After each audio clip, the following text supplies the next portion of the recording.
I was in a terrible accident and left unconscious. When the doctors called my parents, they said, "She's not really our daughter, we don't owe her anything," and walked away, leaving me to die. A week later, they showed up for the inheritance. But my hospital bed was empty. Just a letter. And the moment they read it, their faces went pale. It started with a moment that shattered my world. Last year, I nearly died. The doctors told my parents I wouldn't make it through the night, and their response? "She's not our real daughter, we owe her nothing." Then, they left me there alone to die. If you've ever felt that kind of abandonment, hit that like and subscribe button. Trust me, you'll want to see how I rewrote my ending. I grew up in a picture-perfect suburban home in Boston, a white colonial with blue shutters, a perfectly manicured lawn. From the outside, we were the quintessential American family: mother, father, 2 daughters.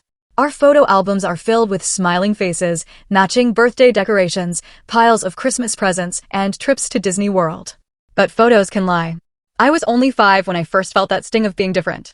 My sister, Allison, had knocked over a vase while running through the living room. Before anyone could react, I was already picking up the pieces.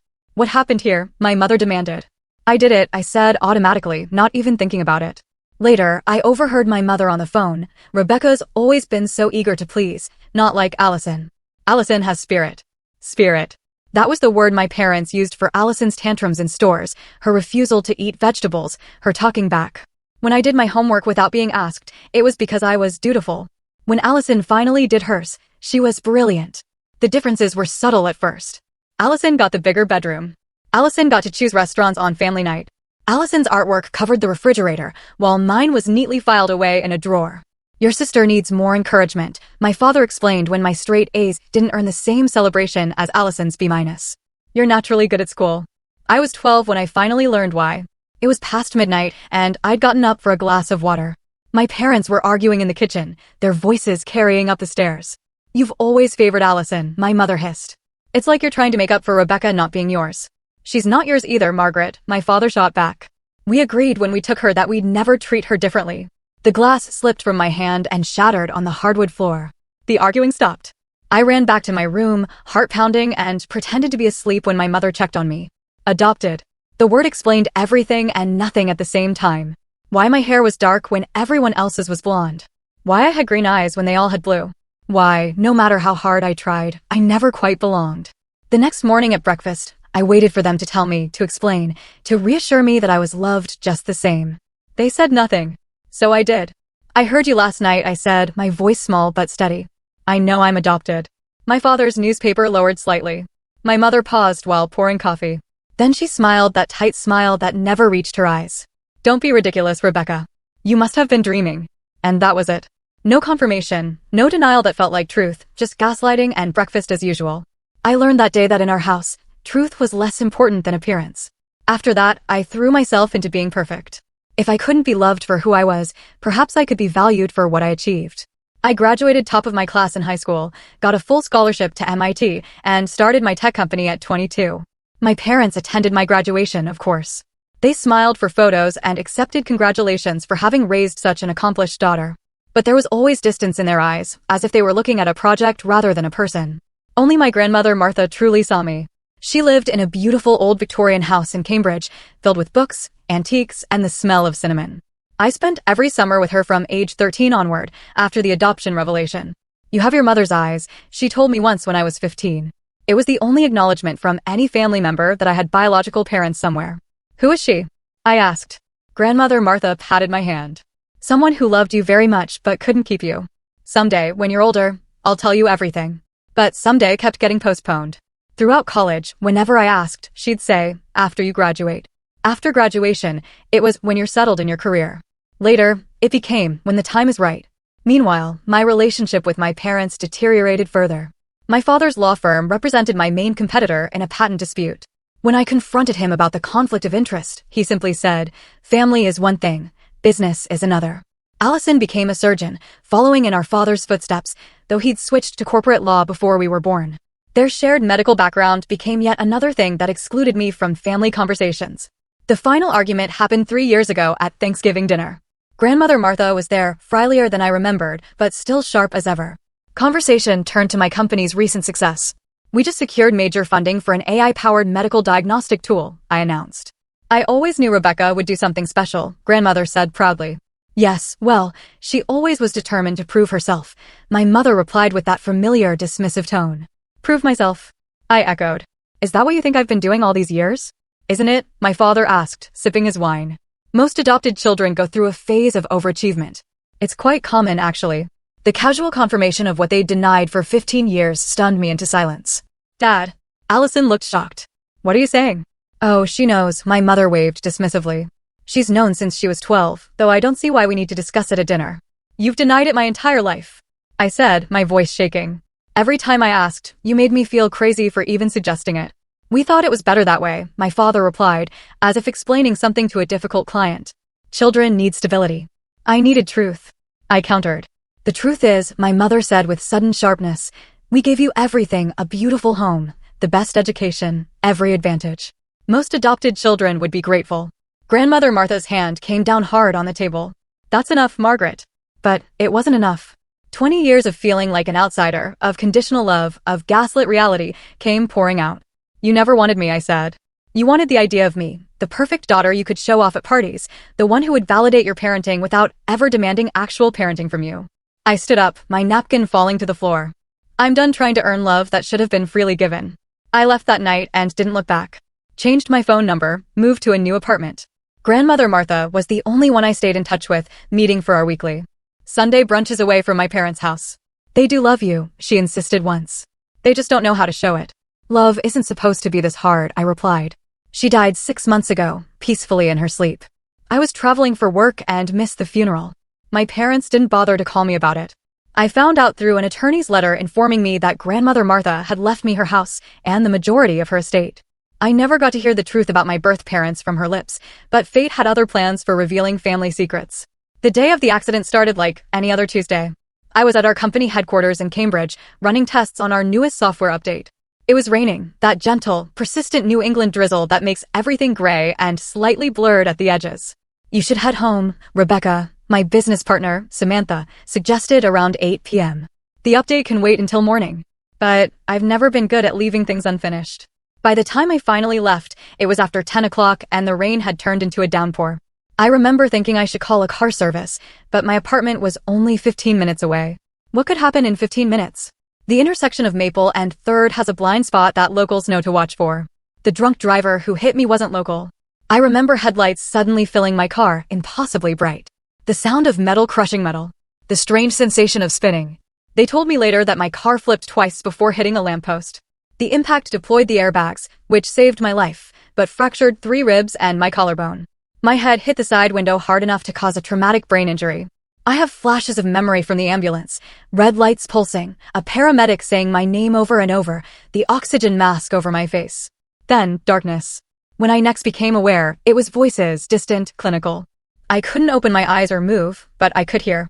This state, conscious but unable to respond, would later be explained as a result of the brain injury and the medically induced coma they placed me in to reduce swelling. Significant trauma to the temporal lobe, a woman's voice was saying. We've managed to control the intracranial pressure, but the next 24 hours will be critical. Have we located next of kin? Another voice, male this time. Emergency contact in her phone is listed as mother. We've called. They're on their way.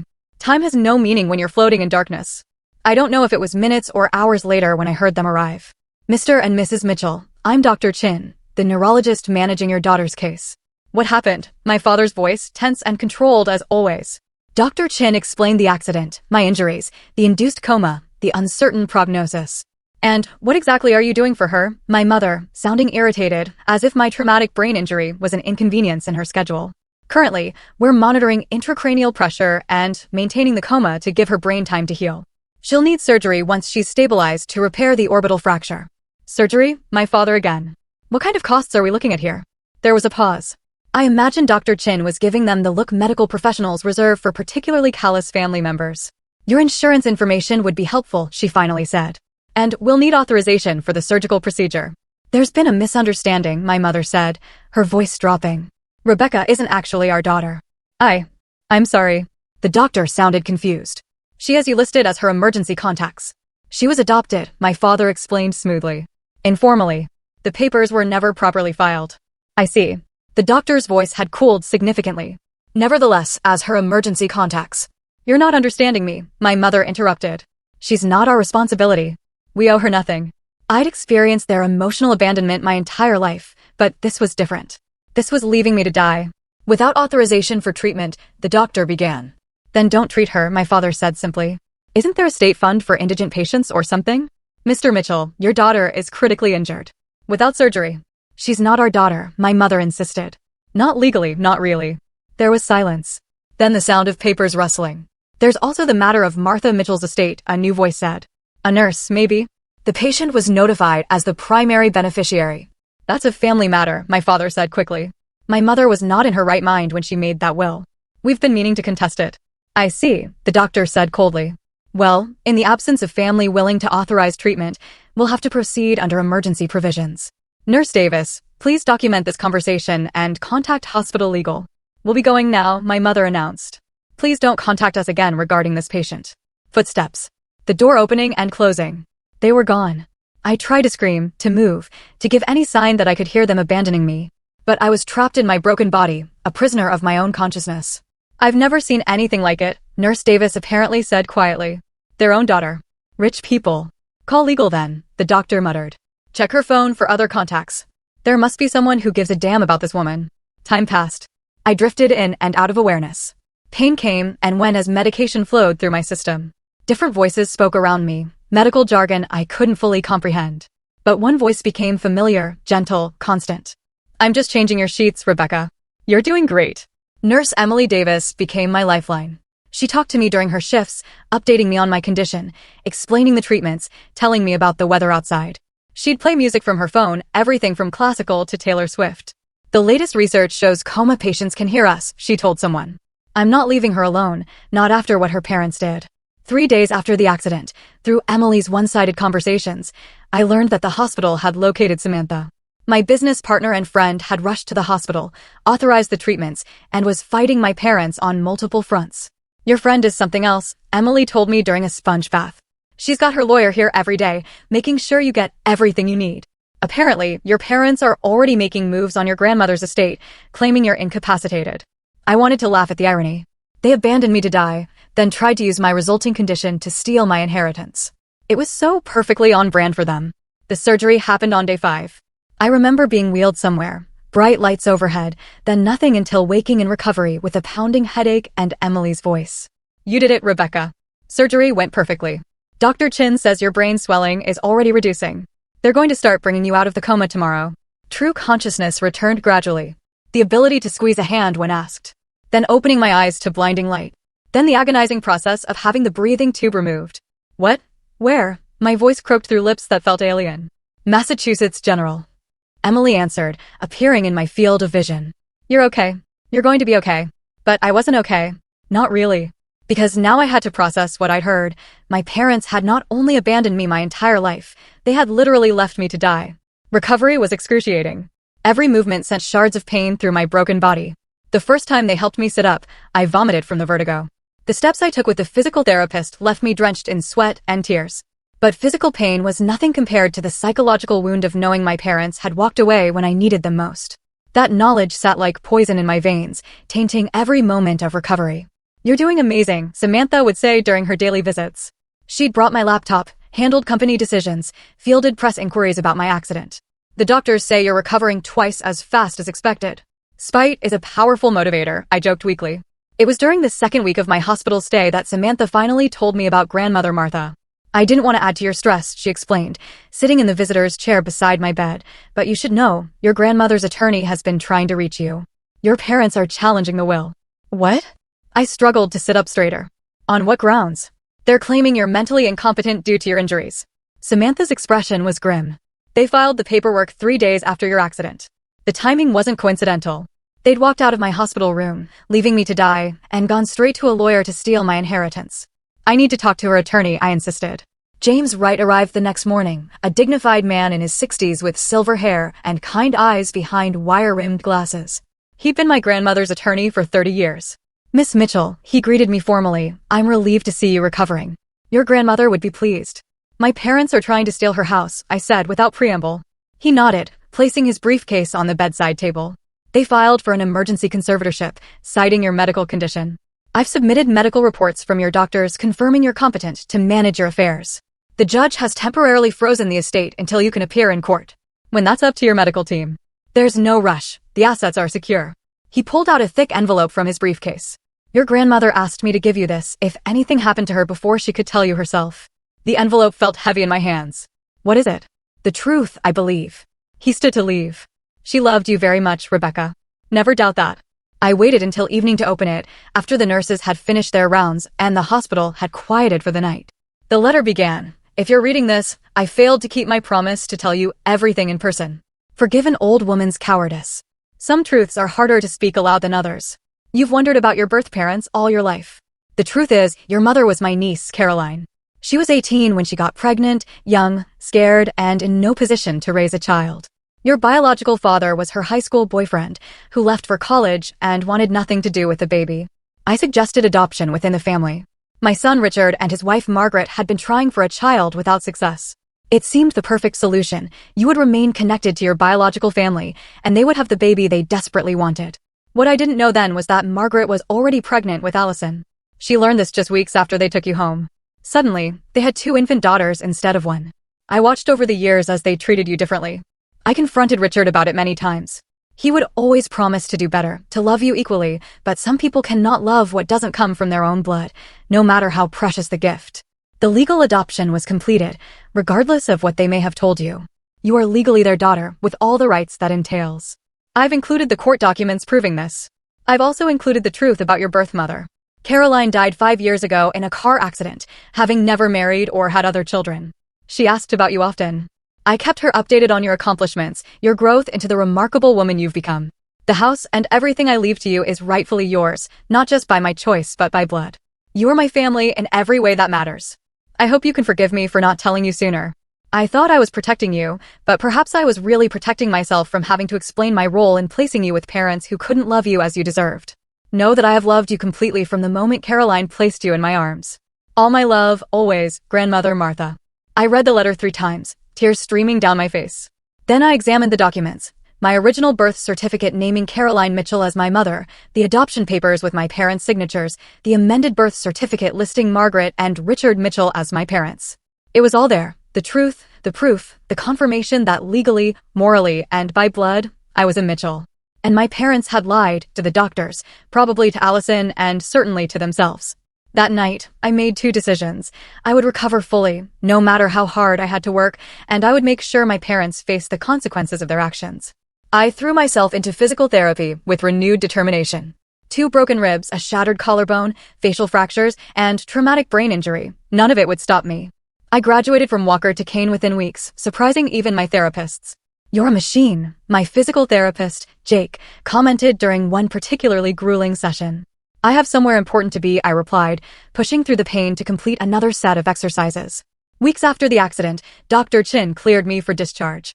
Emily helped me pack up the cards, flowers, and gifts that had accumulated in my room, most from colleagues and friends, none from family. What now? Emily asked as she wheeled me toward the hospital exit, where Samantha waited with her car. I looked up at the nurse who had advocated for me when my own family wouldn't. Now I go home and write a letter. As Samantha drove me to her apartment, where I'd be staying during outpatient recovery, I stared out the window at the Boston streets. Somewhere across town, my parents were probably still plotting, still lying, still expecting to get away with it all. They had no idea what was coming. Samantha's guest room became my war room. On the wall, I created a timeline of events, connecting my accident to my parents' legal maneuvers. My laptop became command central as I gathered evidence and formulated strategy. You should be resting, Samantha worried, bringing me tea one evening. I'll rest when it's done, I replied, not looking up from the email I was writing to James Wright. My first step was securing my legal position. James confirmed what grandmother's letter had stated. My adoption was completely legal. My parents' claim that it was informal was an outright lie. They have no case for contesting the will, James assured me during one of our daily calls. But they're trying another angle now, claiming that as your parents, they should be your legal guardians during your recovery, after abandoning me at the hospital. I was incredulous. They're saying it was a misunderstanding, that they were in shock. They've submitted affidavits claiming deep concern for your welfare. I bet they have. I thought of the hospital security footage Emily had mentioned. Can we subpoena the hospital records? Already done, James said, and I could hear the smile in his voice. The footage contradicts their affidavit rather dramatically. Next came property security. Grandmother's house stood empty while the estate was in probate, but I knew my parents still had keys. I hired a security company to change the locks and install cameras throughout the property. We can set up remote monitoring, the security consultant explained. You'll be able to see any activity in real time on your phone or computer. Perfect, I said. And I want the footage backed up to a secure cloud server.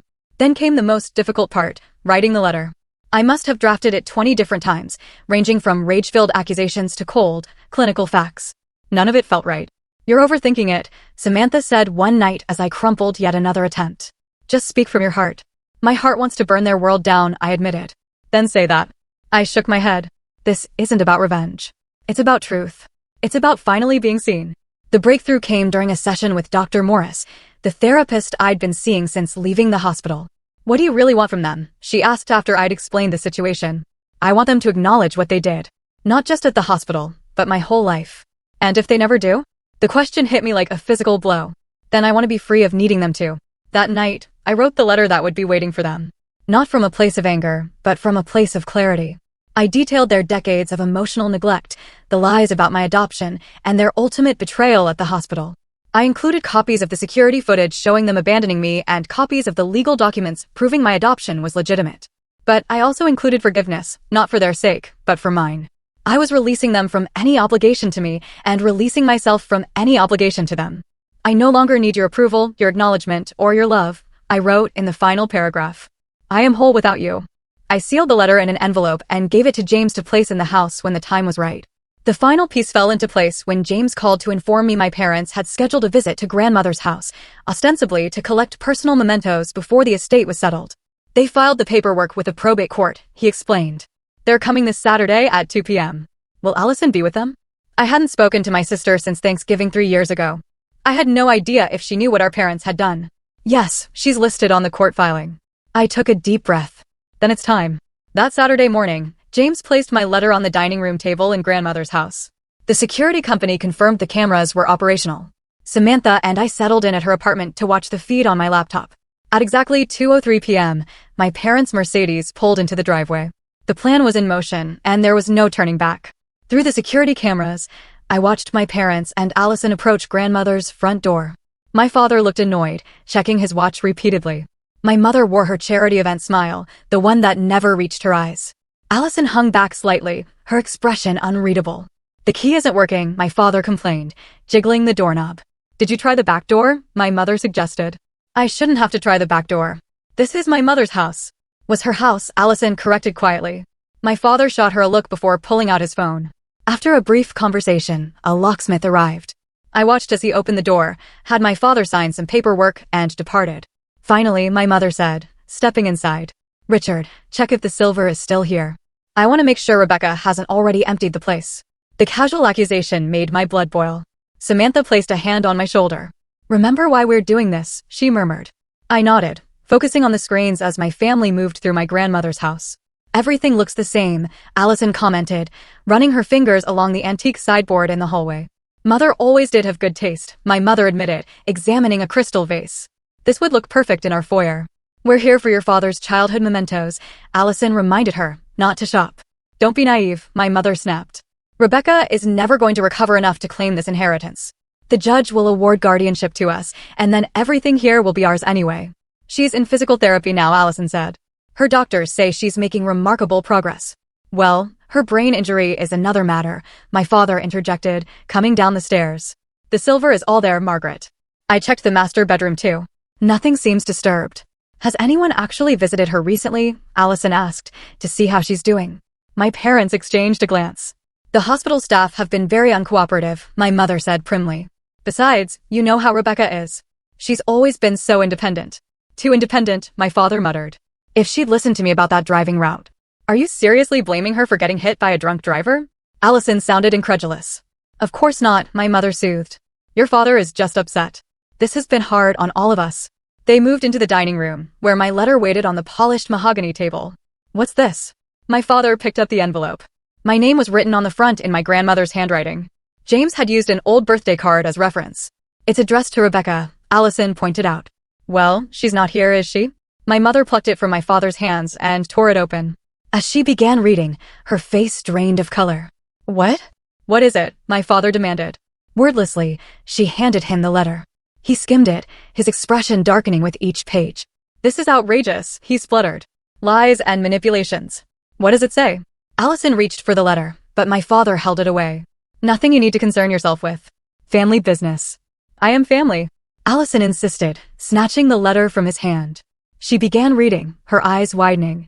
Mom, Dad, what is this about abandoning Rebecca at the hospital? My mother collapsed dramatically into a dining chair. It wasn't like that. We were in shock.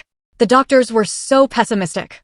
It says here you told them she wasn't your real daughter and you owed her nothing. Allison's voice shook. That you left without authorizing treatment. That's taken out of context, my father blustered. We merely explained that the adoption was complicated. Allison continued reading, her face growing paler. There's a link to security footage here. She pulled out her phone and typed in the URL from the letter. For several minutes, the dining room was silent except for the tiny audio coming from Allison's phone, my parents' voices, clearly stating I wasn't their daughter, that they owed me nothing, that they wouldn't authorize treatment.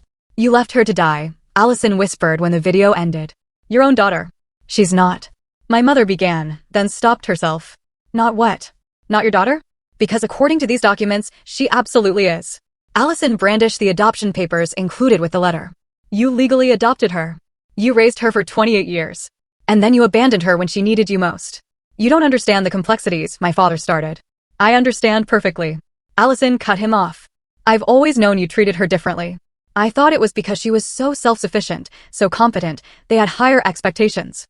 I never imagined it was because you didn't consider her your real daughter. My mother straightened, reverting to the haughty demeanor she used when challenged. We gave her everything, an excellent education, every opportunity. Except love. Allison finished. Except the one thing she actually needed.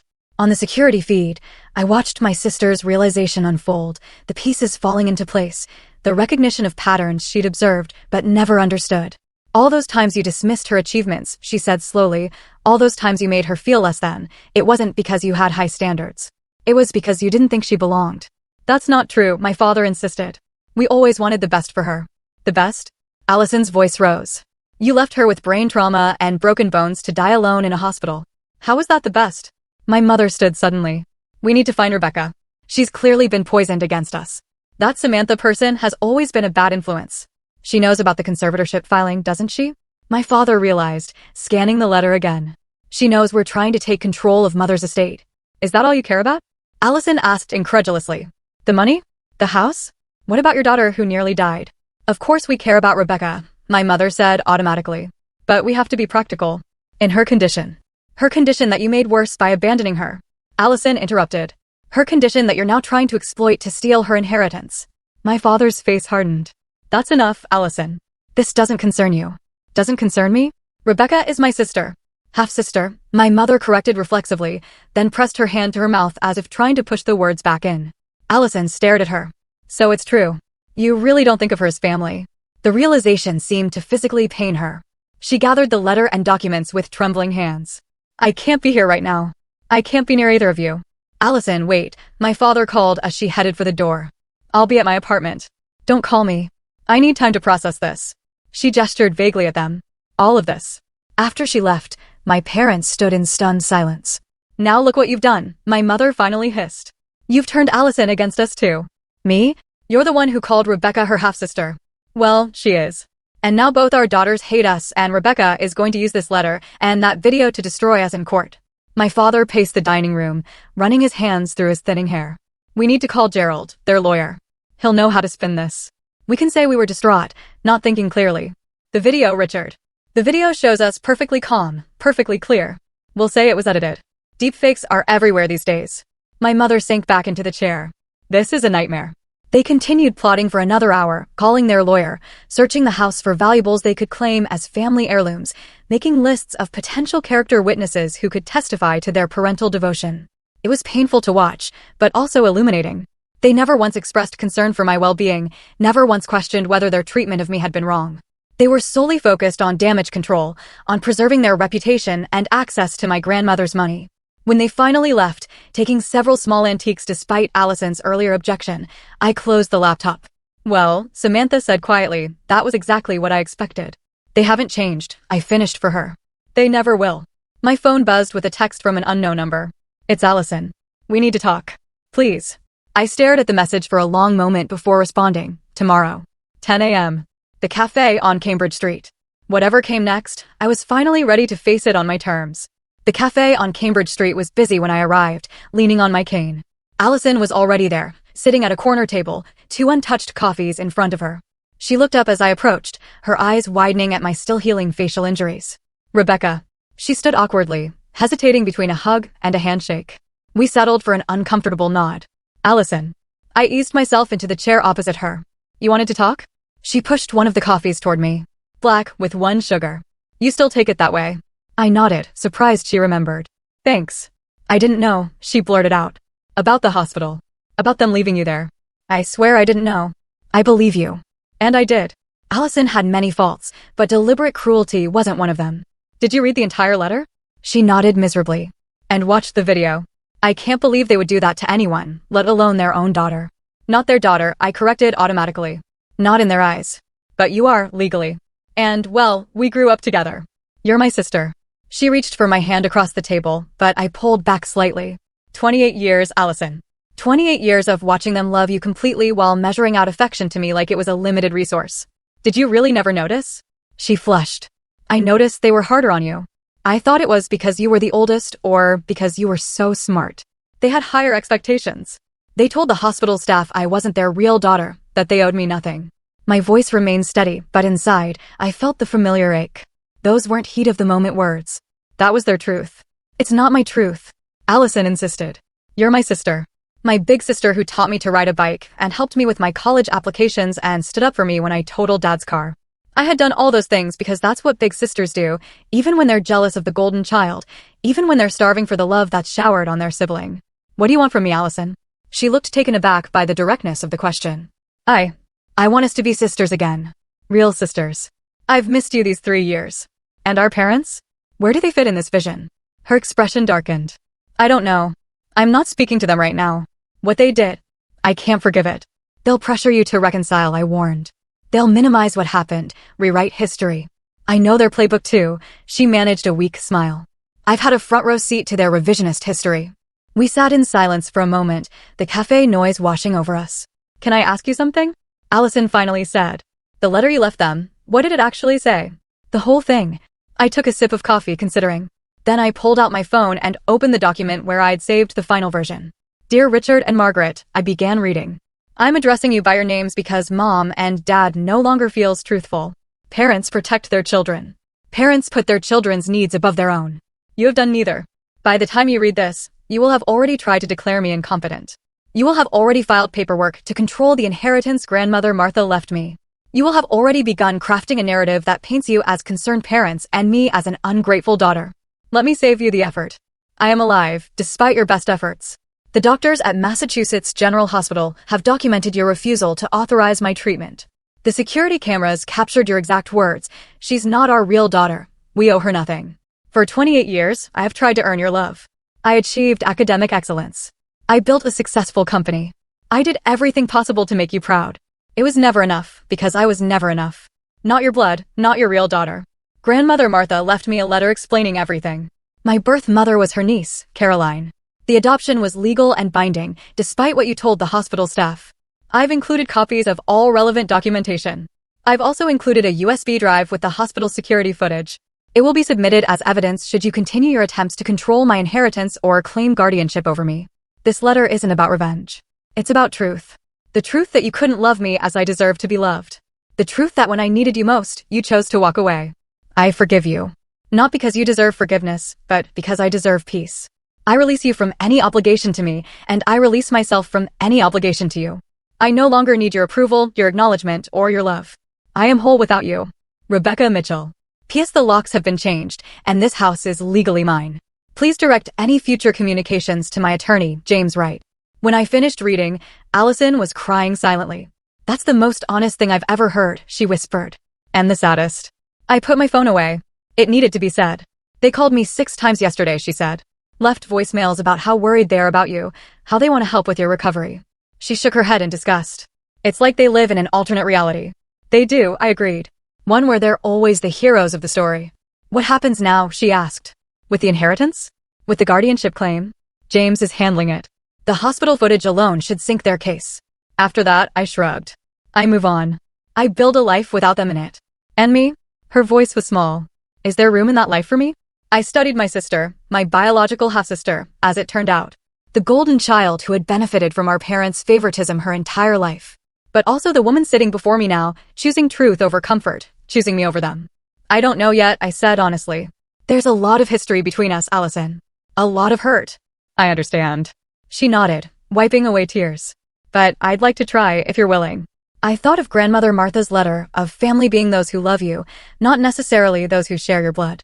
Small steps, I finally said. We start small and see where it goes. The relief on her face was palpable. Small steps. I can do that. We finished our coffees, talking cautiously about neutral topics, her residency at Boston General, my company's latest projects. It wasn't comfortable yet, but it was civil. A beginning of sorts. As predicted, my parents escalated their efforts after finding the letter. They called everyone they knew in the legal community, trying to find a judge who would grant their conservatorship request. They attempted to access my medical records, claiming parental rights. They even tried to contact my doctors directly. None of it worked. The hospital footage was damning, and James Wright was relentless in protecting my interests. The conservatorship request was denied. The probate judge ruled in my favor regarding grandmother's estate. The house and everything in it was legally mine. 3 weeks after our cafe meeting, Allison called me. They're filing for a hearing to contest the adoption, she said without preamble. They're claiming Grandmother Martha coerced them into adopting you, that they never wanted to in the first place. The words should have hurt. Instead, I felt oddly calm. Let them. The documentation is clear. The adoption was legal. It's not about winning for them anymore, Allison said sadly. It's about hurting you. I know, I'd always known. How are you holding up? I moved out of my apartment. I'm staying with a friend from the hospital. I couldn't be near them right now. I'm sorry. And I was. Despite everything, Allison was losing her parents too. The loving, devoted parents she had known her whole life. Learning they were capable of such cruelty must have shattered her world. Don't be. It's not your fault. She paused. Actually, I was wondering. Your grandmother's house is pretty big, right? I smiled despite myself. Are you inviting yourself to live with me, Allison? Just temporarily, she said quickly, until I find a new place. And only if you're comfortable with it. It was a big step, bigger than coffee at a cafe. But perhaps it was time for big steps. The East Wing has its own bathroom, I told her. And I'm rarely home before 8 anyway. Really? You mean it? Small steps, remember? We'll see how it goes. After we hung up, I sat looking out the window of my temporary apartment. Somewhere across town, my parents were plotting their next move, still unable to accept the truth of what they'd done, still unable to see me as their daughter deserving of love. But for the first time since the accident, I wasn't defined by their rejection. I was defined by my survival, my resilience, and the family I was choosing to build around me. The letter had done its work, not by changing them, nothing could do that, but by freeing me from needing them to change. 6 months after the accident, doctors declared my physical recovery complete. The last cast came off, the final follow-up MRI showed no remaining brain trauma, and my physical therapy sessions were reduced to once a month for maintenance. You're a medical miracle, Dr. Chin told me during our final appointment. Most patients with your injuries would still be in intensive rehab. I had good motivation, I replied, thinking of the letter, of my parents, of the life I was determined to reclaim. I moved into Grandmother Martha's house, my house now, in early spring. The Victorian needed updates, but I left the bones of it intact. The intricate woodwork, the stained glass transoms, the wide porch where grandmother and I had spent summer evenings discussing books and dreams. Allison moved into the East Wing as planned. Our cohabitation was awkward at first, too many childhood patterns to unlearn, too many sensitivities to navigate. But we established ground rules and